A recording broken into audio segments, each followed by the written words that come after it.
It was a quiet, suburban neighborhood, the kind where people smiled and waved as they passed each other on the streets, where children played in front yards, and the sound of a lawnmower hummed in the distance.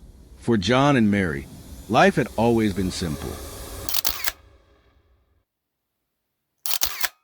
They were a family of 4, 2 parents, 2 kids, living the American dream.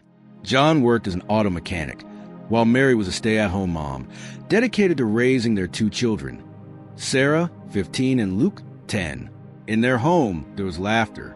Dinner time was sacred. They spent weekends together, visiting the local park or enjoying movie nights on the couch. It was a life most would envy, simple, peaceful, and seemingly untouchable. But lurking beneath the surface of this ordinary life was something more sinister, something they could never have anticipated. One evening, as they sat around the dinner table, Mary looked at her family and said, "You know, it feels like everything's finally falling into place. I just hope nothing ever messes that up." Her words hung in the air. John smiled, as if to assure her that everything would always be fine. But fate, as it often does, had other plans. Officer Kane had the appearance of the perfect cop, tall, in his mid-40s, with neatly combed hair and a crisp uniform that seemed to command respect. His reputation in the town was flawless. Always present at community events, Kane was seen as a protector. The local grocery store owner even praised him for his contributions to safety, speaking about his commitment to keeping the streets clean. But there was another side to Officer Kane, one that few people knew about. He had a history that involved shady dealings with criminals, false arrests, and a growing number of unsolved cases. Kane's need for control had driven him to manipulate evidence, bending the law whenever it suited him. Though no one could prove it, rumors began to swirl that Kane had a financial stake in the town's underground activities. He was deeply embedded in a network that profited from extortion, racketeering, and more. Kane had long since perfected his act, using his position to intimidate and silence anyone who got too close to the truth. But for now, he was untouchable. The residents of the town saw only the surface, the charming, reliable officer. They had no idea that beneath that facade, a storm was brewing, and it would soon hit the unsuspecting family next door. It started with a loud crash in the middle of the night, a noise so jarring that it woke everyone in the house. John bolted upright in bed, his heart racing. He heard the distant sound of sirens. He rushed to the window, squinting through the blinds, tried to make sense of commotion unfolding outside. Flashing red and blue lights reflected off nearby houses. A police car screeched to a halt in front of their driveway. The scene outside was chaotic. Kane, among several other officers, was rushing around, shouting orders. A robbery had occurred just down the block, and the culprits were believed to be on the run. Without hesitation, Kane knocked on their door, the urgency in his voice clear. "Mr. and Mrs. Henderson, we need to search your home. We believe the suspects may have passed through this area." The request was standard procedure. The family, still groggy from sleep, reluctantly agreed. What they didn't know was that this was no ordinary search. Officer Kane was about to frame them for a crime they didn't commit. As Kane stepped inside, he moved with purpose, his eyes scanning the living room. He knew what he was looking for. He planted a small, inconspicuous bag of drugs in the corner of the room, carefully positioning it just behind the family sofa. Then, with a few well-placed questions, he convinced the others that the Hendersons were involved in something bigger. And just like that, their lives would never be the same again. The next morning, it was as if the world had turned upside down. John was already late for work when the doorbell rang. It was the police again, but this time, they weren't asking to search. They came with a warrant for his arrest. "You're under arrest for possession of illegal substances, conspiracy, and involvement in an armed robbery," Officer Kane announced. The words hit like a punch to the gut. John's mind raced, trying to piece together what was happening. "This can't be right," he whispered. But it didn't matter. In a flash, he was in handcuffs. Mary, frantic, tried to intervene. "We didn't do anything. This is a mistake." But the officers were unsympathetic. Kane, standing just behind the others, remained calm and composed. His eyes never left John. In that moment, He knew they were powerless against him. The family had no idea what was happening. They thought it was a bad dream, but it wasn't. It was the beginning of their nightmare. As they were let out of the house, the media arrived. Cameras flashed. Headlines were written. The Henderson family was painted as criminals in an instant, their lives reduced to nothing more than a news story. And Kane's manipulation of the evidence went unnoticed, buried beneath the weight of the charges. The arrest was swift, and the consequences even swifter. Neighbors gathered outside their homes, peering through their windows, whispers spreading like wildfire. "Did you hear? The Hendersons were arrested." No way. They seemed like such a nice family. John and Mary were paraded in front of the media, their names and faces splashed across newspapers. The police report painted a damning picture. The family was allegedly involved in a series of robberies, with drugs found hidden in their home. To the outside world, it seemed like a textbook case of criminals getting caught. Inside, the family was in shock. They couldn't comprehend what was happening. It felt unreal, as though the life they had built was being stripped away piece by piece. In the holding cell, John clutched the bars and muttered, "This isn't us. We didn't do anything." But it didn't matter. The law was stacked against them. Evidence had been planted. Witnesses had been coerced. The Hendersons were now just another statistic in a broken system. And Officer Kane? He was already planning his next move. The Henderson family was thrown into the whirlwind of the legal system. Their once quiet, simple life had been replaced with endless court dates, lawyer consultations, and mounting pressure from both the media and their community. They hired a defense attorney, Samuel Harris, a seasoned lawyer known for his no-nonsense approach. But even he was shaken by the evidence the prosecution had presented. As the courtroom doors slammed shut behind them, the weight of the situation settled on John and Mary. The courtroom was a cold, intimidating space, and they couldn't shake the feeling that they were out of their depth. "The evidence is overwhelming," Harris said, looking over the case files. "But there are inconsistencies, small ones, that could help us. We need to focus on them." Despite Harris's optimism, the family could feel the odds stacked heavily against them. Officer Kane's testimony seemed airtight, and the witnesses, neighbors, local shop owners, had all painted them as part of a larger criminal conspiracy. Every piece of evidence, from the drugs found in their home to their so-called involvement in the robbery, was carefully constructed to ensure conviction. It wasn't just the evidence that was against them, it was the public perception. The media had already painted the Hendersons as criminals. Stories ran about their hidden life, all fabricated. The weight of the world rested on Harris's shoulders, but even he wasn't sure they could win. Yet, amidst the grim reality of the courtroom, something didn't sit right with him. He noticed the subtle inconsistencies. Kane's actions were meticulous, too meticulous. There had to be more to this case than what was being presented. As the weeks dragged on, the tension inside the Henderson home was palpable. Every phone call felt like a reminder of their worst nightmare. John and Mary tried to keep their spirits up for Sarah and Luke, but it was getting harder. The children had become the subject of cruel rumors at school. Sarah, once an optimistic teenager, was now withdrawn. She didn't speak much, her face drawn in confusion and fear. Luke, too young to fully understand the gravity of the situation, kept asking when they could go back to normal. One evening, after a particularly exhausting day in court, John sat down with Mary. The weight of it all was too much. "We can't let them win. We can't let them destroy us," he said, his voice hoarse. Mary looked at him with a heavy heart. "But what can we do? We're trapped in a system that's rigged against us." John nodded, his thoughts racing. He had always believed in justice, in doing what was right.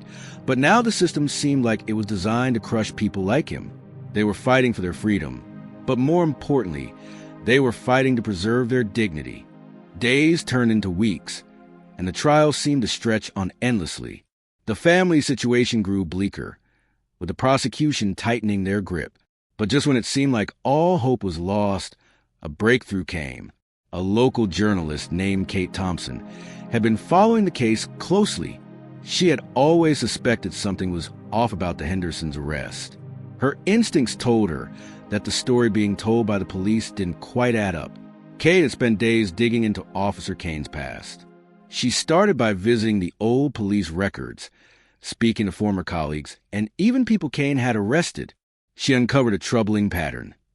Cain had been involved in multiple questionable cases, where evidence was mysteriously planted and suspects had been coerced into guilty pleas. She even found reports of previous complaints filed against him, all swept under the rug by higher-ups. Kate knew she had something big. She reached out to the Hendersons' defense attorney, Samuel Harris, with what she had uncovered. "There's something much bigger going on here," Kate told him. "This isn't just about a false arrest. It's about a corrupt cop who's been doing this for years." The lead was small, but it was enough to ignite a spark of hope in the family. The truth was starting to surface. Cain's corruption was beginning to unravel piece by piece. Kate Thompson's investigation uncovered a series of shocking revelations. Officer Cain had a history that spanned more than just this case. She dug into his earlier years as a police officer, uncovering instances where he had manipulated evidence to frame people he wanted to silence. It was a trail of deception that stretched across the town. One case, in particular, stood out. Years earlier, a local businessman had been falsely accused of fraud and embezzlement, charges that were later dropped when it was revealed that Cain had planted evidence to tie the businessman to a larger criminal organization. The businessman had quietly settled out of court, his reputation damaged beyond repair. Kate's research also revealed that Cain had been living well beyond his means. There were hints of gambling debts, secret offshore accounts, and possibly a connection to organized crime. But the most chilling discovery was that many of his victims had mysteriously disappeared from public records, their stories erased from history as if they had never existed. The more Kate uncovered, the clearer it became. Cain wasn't just a corrupt officer. He was a predator, using his badge as a shield to protect himself and destroy anyone who stood in his way. Kate knew she had to expose him. But the question was, how could they bring down a man with so much power and influence? With their newfound evidence, the Hendersons and their defense attorney prepared for a confrontation. They knew they had to act quickly before Cain could cover his tracks any further. The stakes were high, and time was running out. The family, now more determined than ever, met with Kate and Samuel Harris. They formulated a plan. Kate would publish an expose detailing Officer Cain's past actions and the growing evidence against him. Harris would use the new information in court to challenge the prosecution's case, calling into question the integrity of Officer Cain's testimony. But the confrontation wasn't going to be easy. Cain was watching them carefully, already aware that something was amiss. The family and their lawyer knew that this was the moment of truth.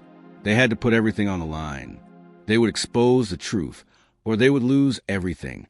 It was a battle against a corrupt system, one that would require all their courage and strength to win. And the clock was ticking. The courtroom was filled with tension as Samuel Harris stood, ready to present his case. It was the defense's turn to speak, and everything they had worked for had led to this moment. The family, sitting together in the front row, held their breath. For the first time since their arrest, they could feel a glimmer of hope. Harris stood confidently before the judge, holding a thick file. The contents were simple, but they held the potential to bring down a corrupt officer. He began, "Ladies and gentlemen of the jury, what we have here is a case of manipulation, of justice being twisted for personal gain. The evidence against the Hendersons is not just flimsy, it's fabricated. It's been planted."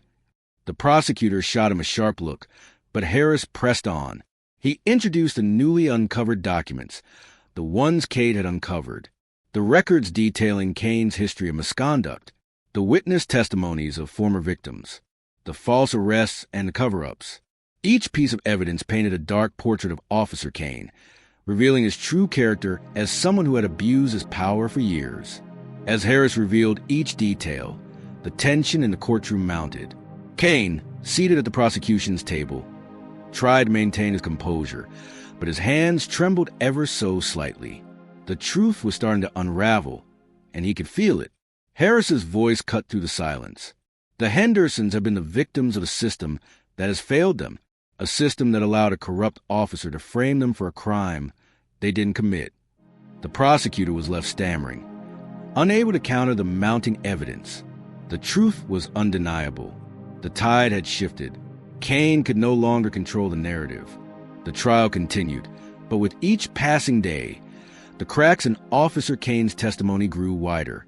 As more evidence was presented, it became clear that Kane had fabricated the charges against the Hendersons. He had planted the drugs, manipulated the witnesses, and used his position to control the flow of information. The defense team worked tirelessly, cross-examining witnesses who had originally testified against the Hendersons. Many of them, when faced with the truth, began to waver. Some even admitted they had been coerced or threatened by Kane. The case that had once seemed airtight was now unraveling. Piece by piece, the jury, initially skeptical, began to see the truth. The Hendersons' innocence was slowly becoming undeniable. It wasn't just about the false arrest. It was about the larger issue of police corruption, the abuse of power, and the innocent lives destroyed by a system designed to protect the guilty. In the midst of the trial, Sarah sat in the gallery, her eyes fixed on the courtroom. It felt like the world was closing in on her, but at the same time, she felt a sense of hope she hadn't felt in months. She had never given up on her family. She knew they were innocent. And now, the world was beginning to see that too. As the trial progressed, Officer Kane became increasingly desperate. The walls were closing in around him. His past misdeeds were being laid bare for everyone to see. He couldn't afford to be exposed. Not now. Not after all these years of hiding behind his badge. One night, as the court session adjourned, Kane received a call. It was clear from his hurried whispers that he was planning something. He had one last trick up his sleeve. The next day, during a lunch break, Kane attempted to flee. He packed up his things in a duffel bag and rushed his car, ready to leave town before the authorities could catch up to him. But he underestimated one thing. The very system he had manipulated was now turning against him. Kate Thompson, who had been following the trial closely, noticed something strange. She saw Kane slip out of the courthouse, his face tense, as if he knew the end was near. She followed him, snapping photos as he entered his car. Realizing what was happening, she immediately contacted the police and Samuel Harris. Within hours, Kane's escape plan was thwarted. He was pulled over by the authorities as he tried to flee the town. It was clear that his time was up. Kane was arrested on charges of obstruction of justice, evading capture, and conspiracy. It was the beginning of the end for the officer, who had once believed he was untouchable. The trial concluded with a verdict that shook the community. Officer Kane was convicted on all charges: corruption, framing innocent people, and a long list of other crimes. The Hendersons were exonerated, their names cleared, but the scars of the past few months lingered. In the aftermath of the trial, the town began to reckon with the truth. The police department was under intense scrutiny. Investigations into other officers and their involvement in Kane's scheme were launched. The community was left to grapple with the realization that the very people who were supposed to protect them had been abusing their power for years. The Hendersons, though relieved, were forever changed. Their quiet life had been shattered by the actions of one corrupt man, but they had fought for their truth and won. They had stood up against a broken system and exposed the corruption that threatened to consume them. At home, John and Mary sat together, reflecting on the months of hardship. "We've been through hell," John said quietly, "but at least we made it through together." Mary nodded, holding his hand. "We'll rebuild. It won't be easy, but we have each other." It wasn't just about the victory in court. It was about what they had learned, how fragile their world could be, and how important it was to speak out against injustice, no matter how difficult. Months passed, and the Hendersons began to rebuild their lives. Their reputation had been restored, but the emotional scars ran deep. It wasn't just the arrest, the trial, or the media storm. It was a realization that they had almost lost everything, not because they were guilty, but because they had been at the mercy of a corrupt system. John found work again, though it wasn't the same as before. He worked harder now, knowing that life had changed in an instant. Mary returned to her routine, but her eyes often lingered on the family's home. It was a place that had once felt safe, but now it carried the weight of their ordeal. Sarah and Luke were still adjusting, trying to put the pieces of their shattered lives back together. The bullying had stopped, but the emotional scars were harder to heal. Yet, they were a family, and they had come through the storm together. As they sat around the dinner table one evening, John raised his glass. to the truth, to justice, and to never letting anyone take our freedom again. The family clinked their glasses, the weight of the past still hanging over them. But for the first time in a long time, there was a sense of peace. The final thought lingered. It's not just about fighting for yourself. It's about fighting for the truth, even when the system works against you.